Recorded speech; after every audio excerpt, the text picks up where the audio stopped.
자, 이제 신항로 개척에 대해서 한번 해봅시다. 신항로 개척.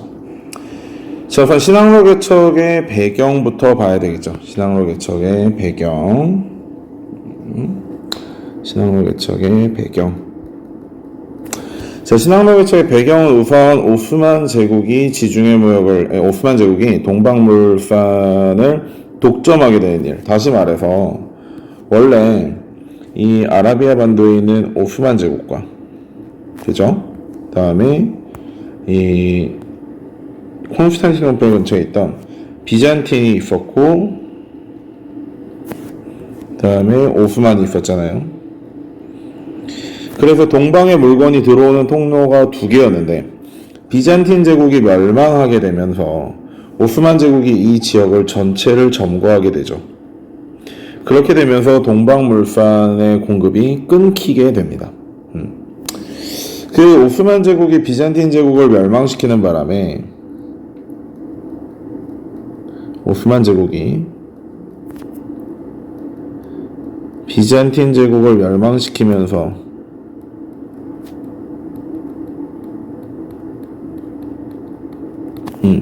중세가 끝나게 되고 지중해 무역의 쇠퇴가 시작됩니다.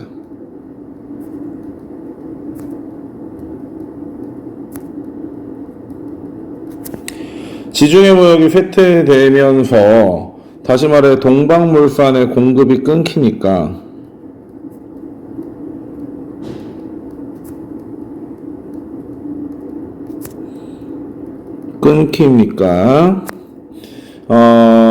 동방물산의 공급이 끊기니까 서유럽 사람들은 인도나 아시아와 직거래를 하고 싶은 욕구가 강해집니다.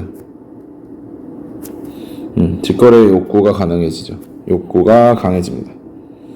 자, 이게 첫 번째 배경이고요. 첫 번째. 두 번째 배경은 역시 동방견문록입니다.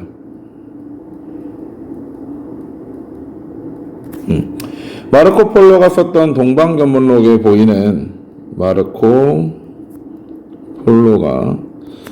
동방견문록에서 보이는 다양한 황금의 나라 지팡도, 지금 현재 일본을 얘기하는 거죠.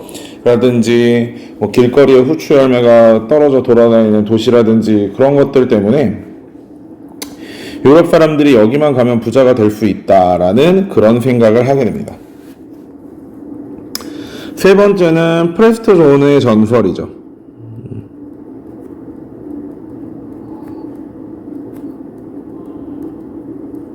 프레스터는 사제라는 뜻이고요. 존은 요한이거든요. 일부 책에서 사제왕 요한 전설이라고 이야기하는 것도 있는데요. 천재교육에서만 언급된 내용입니다. 천재교육에서만 언급된 내용인데, 일종의 이제 동방에 있다는 기독교 국가를 찾아가는 여행입니다. 그러니까 오스만 제국을 동쪽에서, 서유럽이 서쪽에서 같이 협공을 하기 위해서 기독교 국가의 전설을 찾아서 갔던 그런 배경도 있습니다.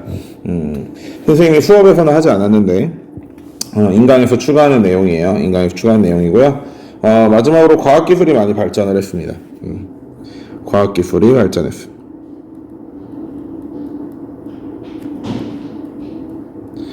이 당시 과학기술이라고 하면 항해술이라든지 그런 것들을 이야기하는 거고요. 원한 항해를 할 수 있게 해주는 육분이라든지 아스트롤라베라든지 나침반이라든지 그런 것들이 발견되는 거고요.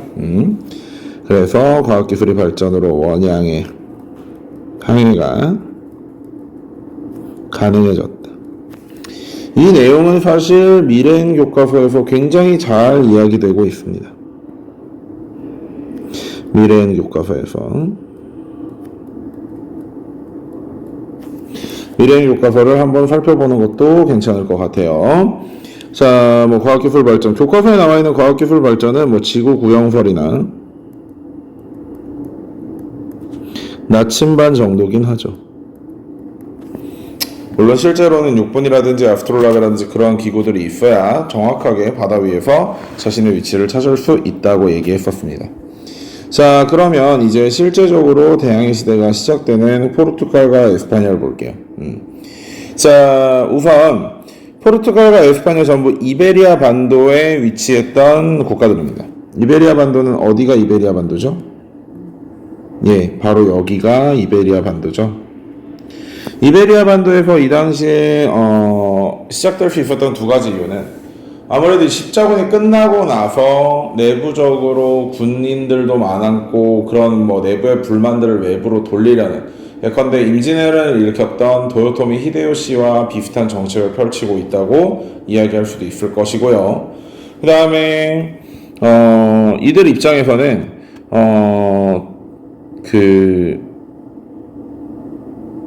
미안해. 내가 지금 계속 지금 뭐 때문에 목이 너무 아파가지고. 자, 이들 입장에서는 기존의 지중해 무역에서 가장 벗어나 있었던 사람들이기 때문에 이베리아 반도 위치가 지중해에서 가장 끝쪽이잖아. 이 지중해 무역에서 가장 소외되어 있었던 사람들이기 때문에 아무래도 지중해 무역을 통해서 들어오던 동방물산에 대한 갈급함이 더 컸을 겁니다. 자, 그래서 이 포르투갈과 에스파냐를 중심으로 점으로 시작이 되는데요. 이때 등장했던 사람이 포르투갈의 항해 왕자 엘리케입니다. 적지 마세요. 선생님 적는 것만 적으세요. 포르투갈의 항해 왕자 엘리케는 포르투갈 끝단에 있는 사그레스라는 곳에 항해 학교를 세웠고 그 항해 학교에서 아프리카 남단을 돌아가는 전통적인 인도를 돌아가는 길을 찾기 위해서 굉장히 노력을 합니다. 당시 에스파냐는 아직도 조금은 내전이 남아 있었기 때문에 포르투갈이 먼저 한 발 빠르게 대항해 시대를 시작한 것은 맞아요. 자, 어쨌든 그래서 계속해서 포르투갈은 이제 방향으로 이야기하자면 형광펜으로 해야 더 잘 보일까요? 이렇게까지 해서 내려가려고 합니다. 근데 요 끄트머리에 있는 이 라스팔마스까지는 굉장히 잘 갔어요. 라스팔마스와 보자도르곳까지는 굉장히 잘 갔는데 문제는 여기서 이 남쪽을 가는 것이 많이 힘들었다는 겁니다. 왜냐면 이 당시에 바람이 이렇게 불었거든요. 바람이 이렇게 불어가지고 적도를 기준으로 이렇게 서로 마주보면서 보니까 내려가는 것까지는 쉬웠는데 이 적도 부근 남단에서부터 내려가는 게 굉장히 어려웠단 말이에요. 게다가 아직까지는 과학기술도 그렇게 발전하지 않은 상태였기 때문에 해안가를 따라가는 항로를 할 수밖에 없었던 겁니다. 어쨌든 천신만고 끝에 이 끄트머리에 도달하게 돼서 이제 더 이상 남쪽으로 육지가 보이는 게 아니라 해안선이 서쪽으로 뻗어 있는 것을 보게 된 것입니다. 미안해요. 해안선이 동쪽으로 뻗어 있게 되는 걸 보게 된 것이에요. 그렇게 되니까 이제 아프리카 최남단에 왔다는 희망이 생기고 인도까지 갈 수 있다는 희망이 생겼던 거죠. 그래서 이 아프리카 최남단 끄트머리에 있는 봉우리를 희망봉이라고 이름 짓습니다. 자, 이제 첫 번째. 그래서 포르투갈은 바르톨로메오 디아스가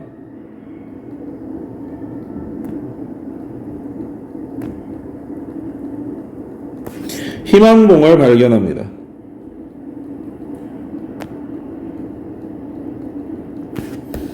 바르톨로메오 디아스가 희망봉을 발견하게 되고요. 1488년입니다. 세상에 이렇게 되고 나니까 진짜 이제 인도까지 갈 길이 얼마 안 남았다고 생각이 되고 발등에 불이 떨어진 것은 에스파냐입니다. 에스파냐. 그때 이제 에스파냐에 새로운 사나이가 나타났는데 그 사람이 이제 바로 콜럼버스죠. 에스파냐는 당시 이제 내전을 마무리 짓고 새롭게 신항로 개척을 준비하려고 하는데요. 원래 콜럼버스는 에스파냐와 포르투갈 중에 조금 더 발전했던 먼저 나아갔던 팀이 포르투갈이라고 했잖아요. 그래서 포르투갈을 먼저 찾아갑니다. 그리고 자신의 학설을 이야기하죠. 왜 남쪽을 돌아서 인도를 가려고 하느냐? 지구는 둥글다. 서쪽을 돌아서 간다면 인도에 훨씬 빠르게 갈 수 있다라고 얘기를 하는데 포르투갈은 두 가지 이유 때문에 이것을 거부를 합니다. 첫 번째는 지금까지 애써서 희망봉까지 뚫어놨는데 갑자기 남쪽으로 가는 걸 포기하고 서쪽으로 가자. 즉 도박을 할 이유가 없는 겁니다. 기존의 사업을 뒤집어 엎고. 그리고 두 번째는 콜럼버스의 이야기를 들어보니까 콜럼버스의 말이 허황되다고 생각합니다. 그것은 이들이 지구가 둥글다는 걸 몰라서가 아니라 자기들이 이미 적도에서부터 아프리카 남단까지 내려가는 과정에서 지구의 크기가 이 정도 될 것이다 라고 계산했던 부분이 있는데 지구가 원형이라는 가정하에 콜럼버스가 이야기했던 거리가 굉장히 짧았던 겁니다. 인도까지 가는 거리가. 왜냐하면 콜럼버스는 뭐의 존재를 몰랐기 때문에 아메리카 대륙의 존재를 몰랐기 때문이죠. 이러한 이유로 콜럼버스를 거절을 하고 나서 콜럼버스는 에스파냐에 찾아가게 되고 에스파냐 입장에서는 어떻게든 역전이 한번 필요합니다. 포르투갈에게 밀렸기 때문에. 그런데 지푸라기라도 잡는 심정으로 콜럼버스라는 사람이 와가지고 서쪽으로 가면 인도에 도달할 수 있다라고 얘기를 하니까 사기든 아니든 한번 믿어보자라는 생각이 들게 된 거죠. 그래서 두 번째는 콜럼버스가 신대륙을 발견하게 됩니다.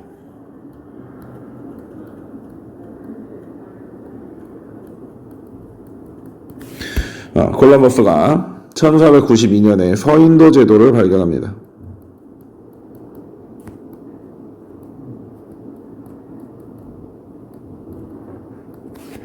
서인도 제도를 발견하고요.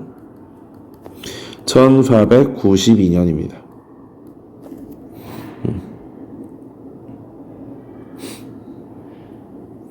자, 그래서 이사벨라의 여왕의 후원을 받았다고 기록해 두시면 될 것 같아요.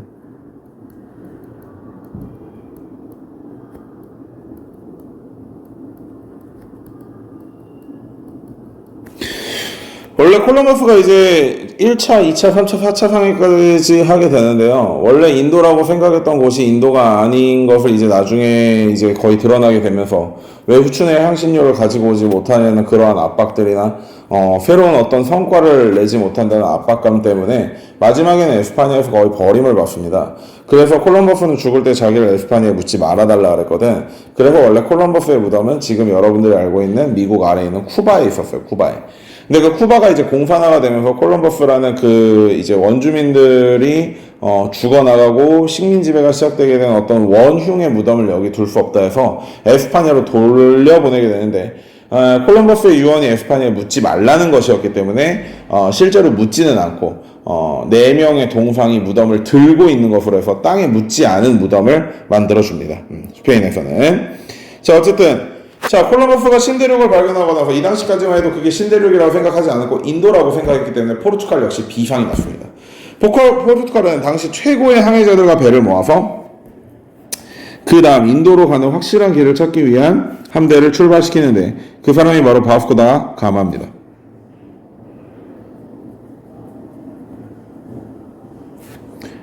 바스코 다 가마.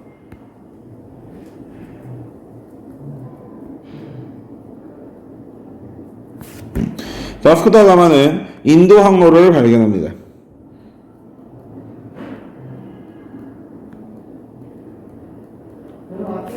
당시 바스코 다 가마는 굉장히 대단한 도전을 하게 되는데요. 1498년이죠.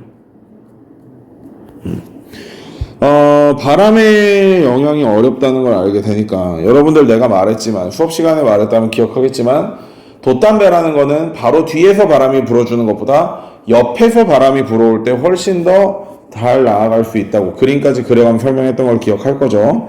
자, 그래서 이렇게 오가면서 진행하는 바람에 브라질도 더 먼저 발견하게 되죠. 이 부분은 좀 이따 따로 이야기를 할게요.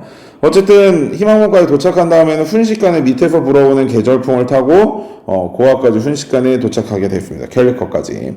자, 그래서 인도에서 후추를 싣고 돌아오게 돼서 실제 인도 항로를 발견하게 되는 겁니다. 자, 그래서 인도 항로를 발견하고 화살표 방향이 반대로 했네. 인도 항로를 발견하고 아시아를 선점할 수 있는 기회가 생깁니다. 포르투갈 같은 경우는 인구가 굉장히 부족했기 때문에요. 주요 도시들을 기점으로 도시를 요새화시키면서 성장했는데 그 대표적인 도시들이 호르무즈라든지 그 다음에 마카오라든지 중국이죠. 그 다음에 고아라든지 인도고요. 말라카라든지 동남아시아입니다. 등의 도시가 거점으로 발전했다는 겁니다.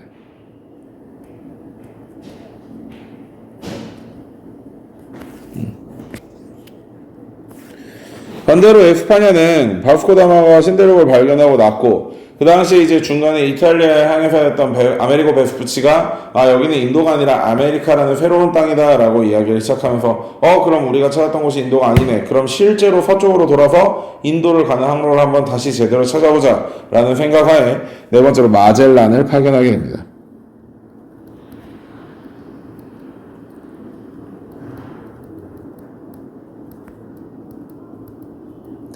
마젤란 일행을 파견해서 세계 일주를 완수시키죠. 그러나 사실 마젤란은 전도하려다가 필리핀에서 라프라프에게 맞아 죽게 되고요. 여기가 필리핀입니다. 필리핀에서 라프라프에게 맞아 죽게 되고 그 부하였던 엘카노가 돌아와서 세계 일주를 완수하고 지구 구형설을 입증했습니다.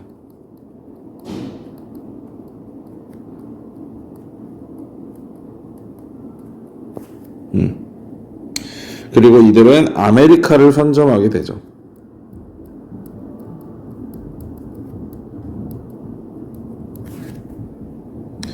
자, 그런데요. 이들끼리 서로 같은 국교 국가임에도 불구하고 하도 서로 치고받고 싸우니까 이들 사이에 중재자이자 지도자였던 교황이 선을 하나 내리 그어줍니다. 이런 식으로 브라질을 끼고 가는 선을 하나 내리 그어주고는 뭐라고 하냐면, 자, 여기서부터 동쪽으로 발견되는 땅은, 다시 말해, 이 선에서부터 동쪽으로 발견되는 땅인 아시아와 인도는 누가 가져라? 포르투갈이 가지고, 이 선에서부터 왼쪽으로 발견되는 땅, 다시 말해 신대륙은 에스파냐가 가져라 라는 얘기를 하게 됩니다. 그러나 각각에는 하나의 예외식이 있어요. 아까도 말했듯이 측풍을 위한 항해를 하면서 포르투갈에서는 아메리카 대륙에 있었던 브라질을 먼저 발견하게 되죠. 즉 그래서 토르데시아스 조약을 통해서 이게 바로 토르데시아스 조약인데,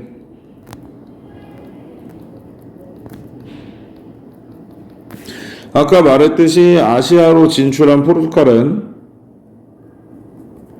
브라질만큼은 아메리카 식민지에서 다스리게 되는 거고요.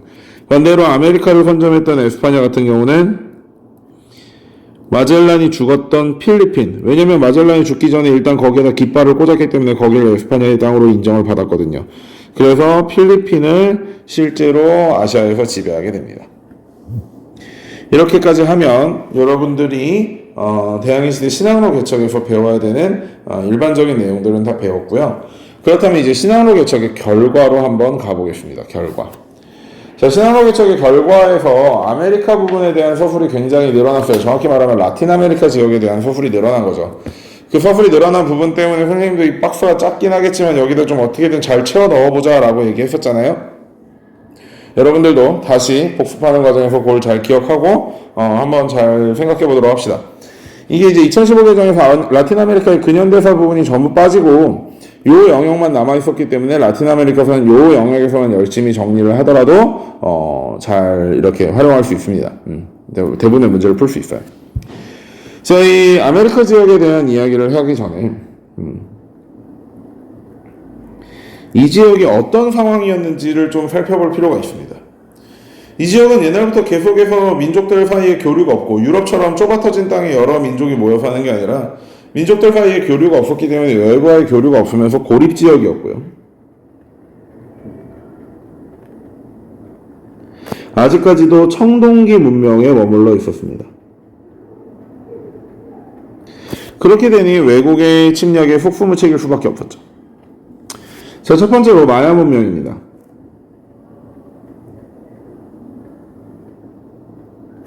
마야 문명은 유카탄 반도에 위치하고 있었고요.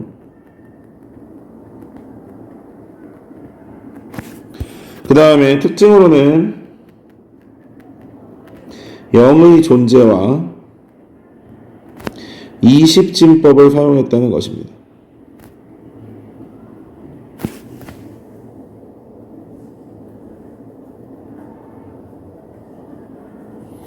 영의 존재를 안다는 건 선생님이 수업 시간에 설명을 했듯이 뭔가 숫자적인 표현을 함에 있어서 굉장히 혁신적인 방법이고 데이터를 줄일 수 있는 방법이기 때문에 영의 개념을 아느냐 모르느냐에 따라서 문명의 크기라든지 규모가 결정된다고 얘기를 했었죠.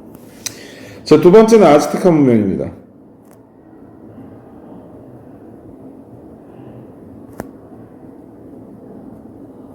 일부 책이나 교과서에서는 아직도 아즈텍 문명이라고 얘기하고 있는 그곳이고요.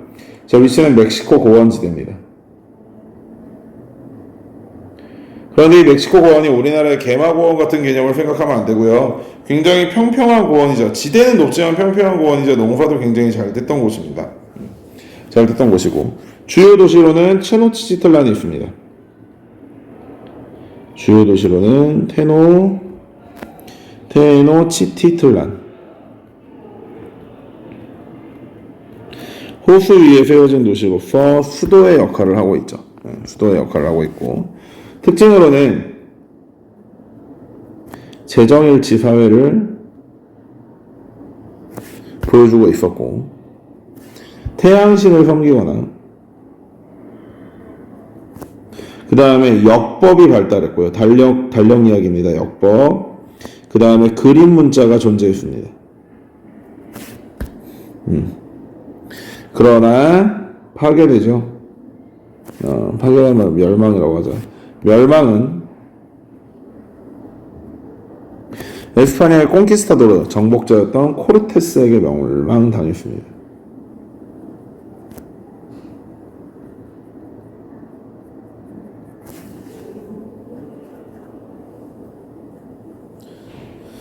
자, 다음은 잉카 문명입니다. 잉카.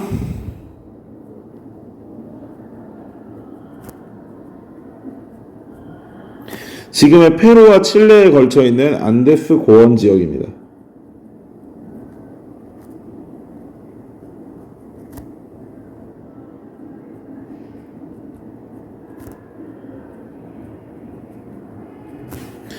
안데스 고원 지역이고요. 주요 도시로는 쿠스코라는 곳이 있습니다.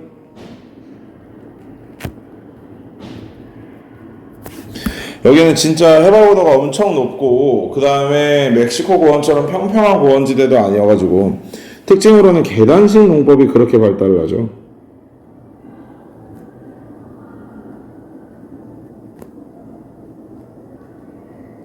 이 계단식 농법에서 오고 가면 하는 것 때문에 높은 곳에서 숨쉬기 힘들고 어렵고 힘들고 이러니까 아무래도 이 사람들이 마약을 찾게 되고, 그래서 코카 잎을 씹으면서 일을 했다고 하는데, 여기서 현재 마약이었던 코카인이 나오게 됩니다. 그리고 이들은 문자가 없는데요. 이게 좀 중요하다고 그랬어. 문자가 없이 키프라는 매듭을 이용해서 무언가를 전달하게 되는데, 이거를 일부 옛날 책에서는 아직까지 결승, 매듭을 지은 문자라는 표현을 쓴다라고 하기도 했어. 결승 문자라는 표현을 쓰기도 한다고 했습니다. 자, 얘네들도 누구에게 멸망당하냐면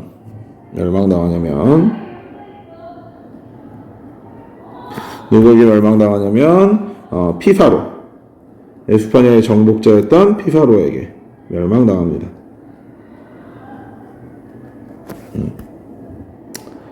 자, 문제는 이들의 침략으로 인한 아메리카 원주민들의 영향은요. 유럽의 침략으로 인한 아메리카 원주민들의 영향은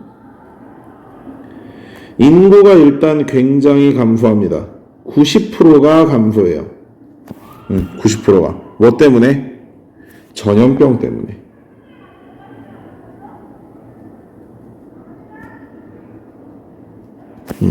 그 다음에 혼혈이 늘어나게 돼요. 대표적인 혼혈이 인디오와 백인의 혼혈인 메스티소 같은 혼혈이 늘어나게 되고요. 그 다음에 향신료가 나오지 않기 때문에 이들의 신작물, 옥수수, 감자, 담배 뭐 이런 것들을 빼가기 위한 대농장, 플랜테이션이 발달을 합니다.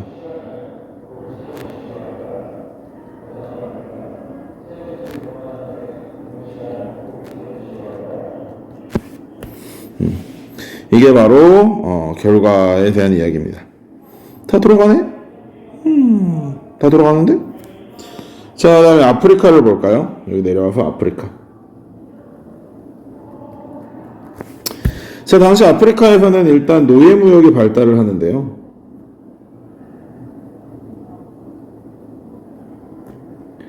그 노예무역을 보기 전에 잠시 여기 와서 표를 한번 살펴봅시다. 얘들아, 아메리카의 원주민들에 대한 정복이 이루어지고 나서 플랜테이션을 이용해서 향신료가 나오지 않는 그러한 손해를 메꾸고 있었는데, 그 플랜테이션 과정에서 고통받고 전염병이 전염되어 고통받은 원주민들이 90% 이상이 죽어나가게 되자 아프리카에서 노예를 사올 생각을 하게 됩니다. 즉, 유럽이 만든 무기나 유리구슬 같은 공산품을 아프리카에 주고, 아프리카에서 노예를 가져와서 아메리카에 공급해서 금, 은, 설탕, 감자 등 신대륙의 작물들이나 귀금속들을 빼오는 대서양 삼각무역이 이루어지게 되죠.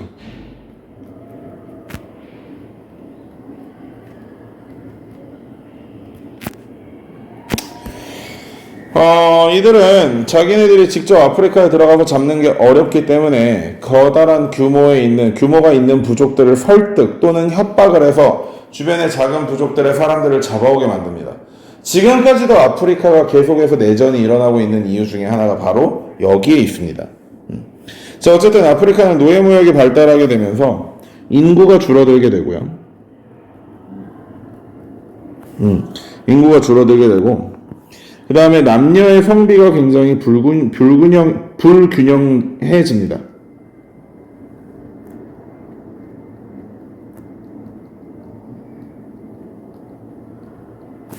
남녀의 성비가 불균형해진다. 누가 더 많아질까요? 여자가 더 많아지죠. 남자들은 싸우는 과정에서 많이 희생되게 되고요. 아시아로 넘어가 볼까요? 아시아로 넘어가 볼까? 자, 우선 아시아에서는 은이 유입이 되면서, 왜 아시아에 은이 유입되냐? 자, 아프리카나 아메리카 같은 경우에서는 원주민들이 강력한 문명을 이루지 못했었기 때문에 유럽 사람들이 쉽게 정복을 한 반면, 아시아에는 중국이라든지 인도라든지 인구도 많고 힘도 강력한 여러 나라들이 있었어요. 그래서 아시아에서 물건을 사올 땐 강제로 식민지에서 사오듯이 뺏어오는 게 아니라 정당한 대가를 지불했어야 되는데, 그게 바로 신대륙에서 미친듯이 쏟아져 들어온 금과 은입니다. 신대륙에서 금과 은이 미친듯이 쏟아져 들어오면서 유럽의 금과 은의 가치가 하락하게 되는데, 반대로 중국에서는 계속해서 가치가 유지되고 있었기 때문에 그쪽으로 팔아 넘겨서 동방물산을 가져오는 수단으로 쓰게 된 것이죠. 얼마나 많은 은이 들어오게 됐는지 아시아에서는 이제부터 세금 제도를 은으로 납부하는 세금 제도로 바꿔도 되겠다라는 생각을 할 정도로 은의 유입이 많아지고, 따라서 중국에서는 명나라의 일조편법, 일조야, 그 다음에 청나라의 지정은제 등 조세의 은납화를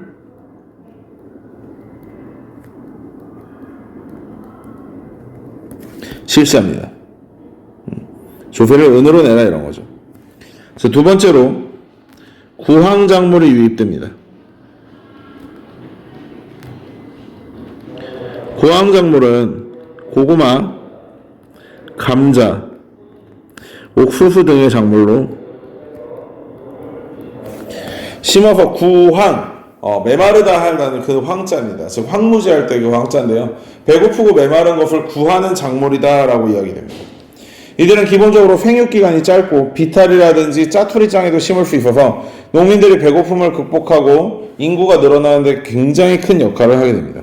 구황작물이 들어와서 중국의 인구가 폭발적으로 증가하게 되죠.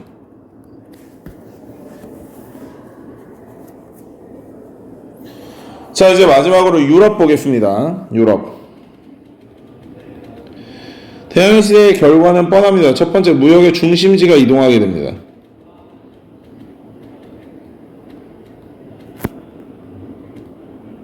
어디에서 어디로? 지중해에서 대서양으로 이동하게 됩니다.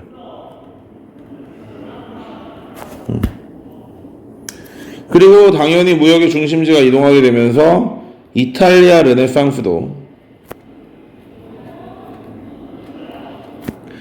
북유럽 르네상스가 되게 되죠.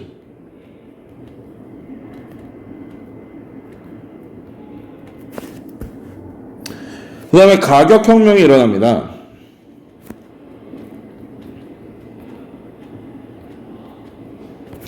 지금까지 금과 은을 독식해왔던 귀족들이나 왕과 다르게 신대륙에서 금과 은이 미친듯이 쏟아져 들어오면서 백성들에게도 기금속이 풀리기 시작했고, 이제 더 이상 물물 교환이 아니라 화폐를 이용하여 물건을 구매할 수 있는, 즉 가격을 붙일 수 있는 새로운 혁명이 오게 되는데, 그것을 이제 가격혁명이라고 하게 됩니다. 가격혁명에서 은이 유입되면서 전체적인 모든 물가가 올라가게 됩니다. 그리고 세 번째, 상업혁명이 시작됩니다. 얘들아, 상업은 만들어진 물건을 그냥 내다 파는 정도의 수준인 것이고요. 산업은 물건을 새로 만드는 것입니다. 상업혁명에서 자본주의가 시작되었고, 산업혁명에서 자본주의가 완성되었다라는 표현을 쓰기도 합니다. 산업혁명은 자본주의의 시작으로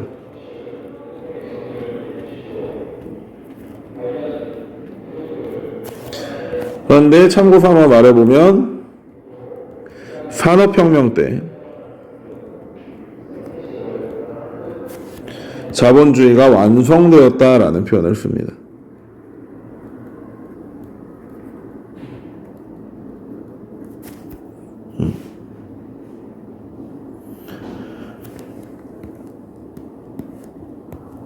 다음, 장사를 하게 되는 신흥 상공인 계층이 성장하게 되고요.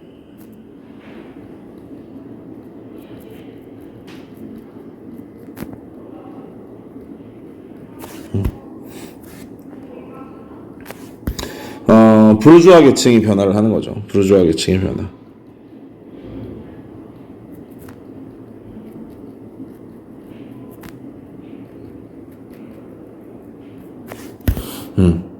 자, 그리고 마지막으로 외래장유물이 당연히 여기도 유입되겠죠.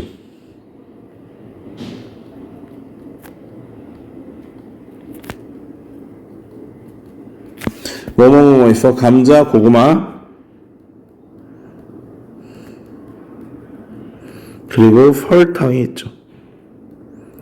설탕의 중요성은 제가 수업에서도 이미 이야기를 했습니다. 결국 이런 것 때문에 역시 유럽도 인구가 많이 증가하게 된다라고 생각하시면 태양의 시대와 관련된 내용이 끝났습니다. 자, 여기까지 해서 신한무 개척을 마무리 짓고 다음 시간에는 절대왕정을 해보도록 하겠습니다. 자, 여러분 고생 많았습니다. 안녕.